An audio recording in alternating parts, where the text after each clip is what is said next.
Alright, welcome to this Particles Pack overview. Thank you for your interest or for purchasing the pack if you did. This is going to be a deep dive in just what's in the folders. I just want to show you up front exactly what you're going to get, so we're going to browse through this together. Now, whether you got the 4K or DHD, it's the same content, of course, just in different resolutions. Both in H.264, which is the best quality for size, compression that I thought was good for downloading stuff on the internet.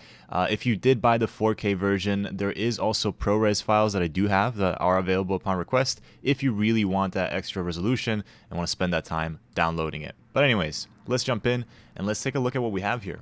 So right off the bat, we have 50 elements right here, and they can all be, of course, colorized, combined, and cut into different shapes with some basic masks so that you can really get a ton of different options and combinations. So everything is labeled clearly so that at first glance you can kind of tell what is contained in each of these elements. So for example, let's just take a look at this particle slow dense window.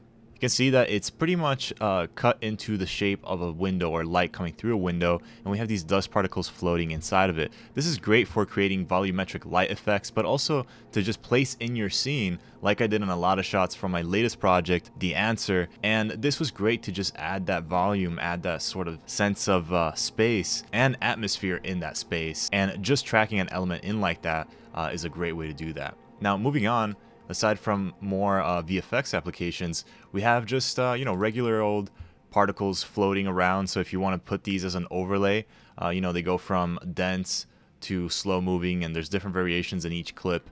These are more on the shorter end, but there's some that are several minutes of just dust just floating around. So that if you want to add that sort of layer of detail in your shot, you can do that.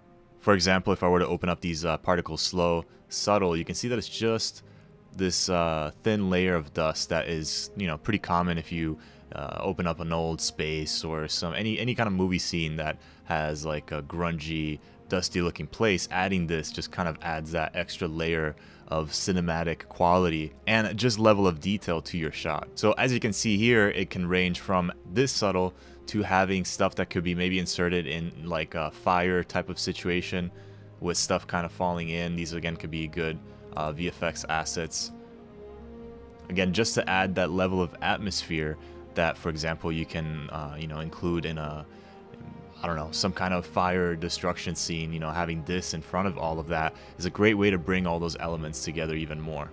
And yeah, that's pretty much it. I mean, I've tried to include any combination that I could think of in terms of how it was shot, different, depth of field, so that you can get some really cool looking elements, different color combinations, for example, mixing in different colored lights to match better with a certain VFX, or if there's an explosion happening, this could be a good element to add in one of the windows blowing out or something like that. So really the options of what you can do are really endless, but I was trying to keep as many applications in mind for VFX, for filmmakers and cinematographers, so that you can really find some good use out of all of this. So let me know if you have any questions in the comment section of this video, or you can always reach at me on Instagram. And if you end up using this pack, definitely tag me, use the hashtag Kriscoart, because I'm really curious to see what you guys will make out of this. Of course, buying it is a great way to support the channel and all the work that was put into the pack, but mainly I want to see how this is actually used and how it allows to kind of heighten some shots, or any other way that you can find use out of this. I'm really curious to see. Thank you so much for checking out this video and for, again, checking out the pack. My name is Chris for Kriscoart, and I'll see you next time.